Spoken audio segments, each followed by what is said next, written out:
Queridos amigos de Teología para Millennials, no sé si alguna vez se lo habían planteado, pero pues el futuro se nos viene encima. ¿Qué significa eso? Pues que va a haber muchos cambios que ya se están verificando, cambios relacionados con los avances en lo que se refiere a manipulación genética, en lo que se refiere a robótica y en lo que se refiere a la inteligencia artificial. Ya solemos, por ejemplo, guiarnos por la inteligencia artificial para llegar de un lugar a otro. Utilizamos el Waze o Google Maps o cualquier otra aplicación del género. El día de mañana podríamos incluso encontrar pareja sirviéndonos de una aplicación de ese estilo. Y cada vez va de alguna manera como incluyendo más aspectos, más cosas de inteligencia artificial. Hay un autor profundamente crítico contra la religión y demasiado ácido, cáustico, que no recomiendo, pero que tiene algunas intuiciones interesantes al respecto de la inteligencia artificial y presenta un futuro tétrico. Se llama Yuval Noah Harari, en un libro que se llama Homo Deus, breve historia del futuro, ¿verdad? Pues pronostica el fin de la humanidad causado por una inteligencia artificial fuera de control. Esas distopías, ¿no?, de estilo Matrix, pues de alguna manera empiezan a tomar color y a agarrar sentido y a ser pues coherentes, o sea, no solo un sueño para una novela, sino que, ¿por qué? Pues porque la inteligencia artificial, al poder hacer las cosas mejor que nosotros, progresivamente nos puede ir convirtiendo en humanos obsoletos, ¿no? Humanos que no tengan nada que hacer, humanos sin capacidad de trabajar, porque todo trabajo lo puede hacer mejor una máquina que nosotros, por poner un ejemplo nada más, ¿no? Entonces, la relevancia del problema ha permeado incluso los salones vaticanos. Y la Pontificia Academia para la Vida ha firmado, curiosamente, junto con Microsoft, IBM y la FAO, un documento aprobado por el Papa Francisco al respecto. Se trata del llamamiento de Roma a la ética de la inteligencia artificial, que está publicado en inglés, es decir, se encuentra el documento Rome Call for All IE Ethics, ¿no? Es del 28 de febrero del 2020. Podría parecer, oye, pues no es reciente, ya tiene más de un año, sí, pero se ha seguido trabajando al respecto y, y ya, por ejemplo, se ha buscado una mayor sinergia. En sí, al principio, pues los firmantes eran cuatro, ¿no? La Santa Sede, la FAO, que es una organización dependiente de la ONU, la Microsoft y IBM.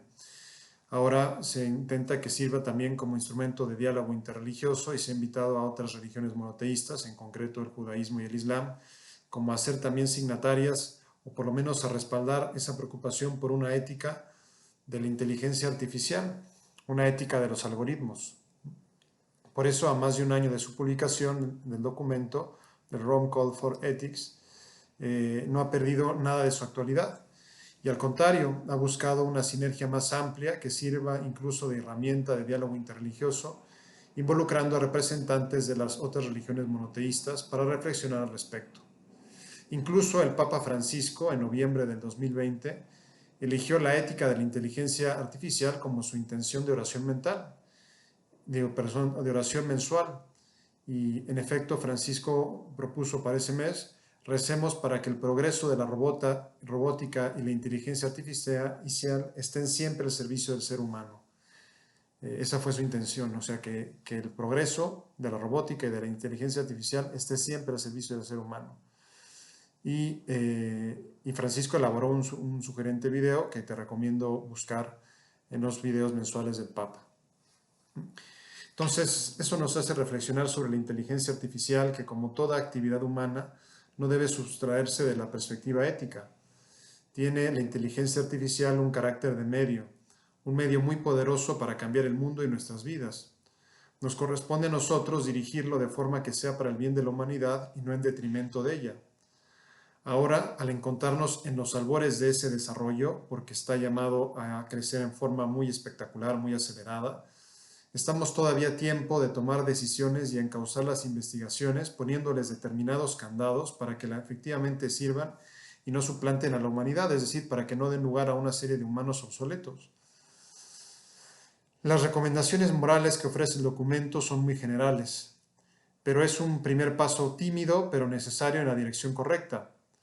Por ejemplo, dice el documento, para que el avance tecnológico se alinee con el verdadero progreso de la raza humana y el respeto por el planeta, debe cumplir con una serie de requisitos, a saber, incluir a todos los seres humanos sin discriminar a nadie. Esta es una idea que insiste mucho el Papa, ¿no? Que no sea nada más una inteligencia artificial de la cual se beneficien los ricos y que no beneficien a los pobres. Debe tender al bien de la humanidad y el bien de cada ser humano en su corazón. Debe ser consciente de la complejidad de nuestro ecosistema y caracterizarse por la forma en que cuida y protege el planeta. Y además, cada persona debe ser consciente de estar interactuando con una máquina cuando se dé el caso. Son como algunas de las consecuencias éticas de la reflexión sobre la inteligencia artificial. El Papa señala en ese video del que les hablaba que si el progreso tecnológico aumenta las desigualdades, no es un progreso real. O sea, si solo sirve para que unos sean más ricos, unos tengan más medios y otros en cambio queden más rezagados en la época de las cavernas, no es un progreso real. Es decir, todos debemos beneficiarnos de la inteligencia artificial. No debe servir de instrumento para segregar a una parte de la población, normalmente los más pobres imaginados. Ahora bien, no vaya a pensarse que se afronta el problema de la inteligencia artificial desde una perspectiva exclusivamente preventiva, con un marcado cariz negativo. Por el contrario, también se aborda con una perspectiva esperanzadora.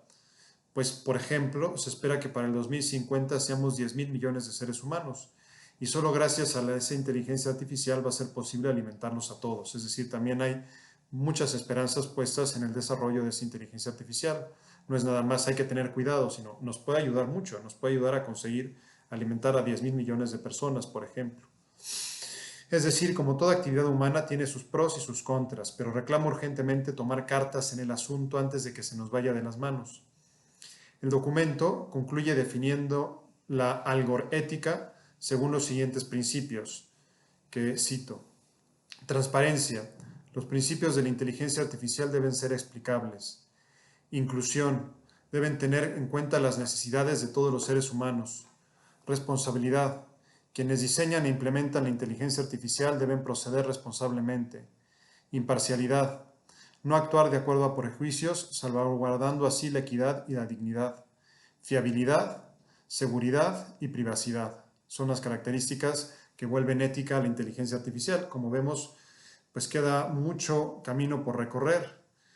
Todavía falta mucho por hacer, es realmente una aspiración ideal, pero no importa, lo importante es tener claro el fin, a dónde queremos llegar, cómo queremos vivir, antes de que los cambios tan vertiginosos de nuestra tecnología inviertan el sentido y en vez de que ella esté a nuestro servicio, nosotros nos volvamos obsoletos frente a ella. Es decir, todavía estamos a tiempo de evitar que las tétricas profecías de Harari se hagan realidad. Estamos a tiempo de no volvernos humanos obsoletos y de poner la inteligencia artificial a nuestro servicio. Pues espero que les haya interesado. Muchas gracias, queridos amigos de Teología para Millennials. Que tengan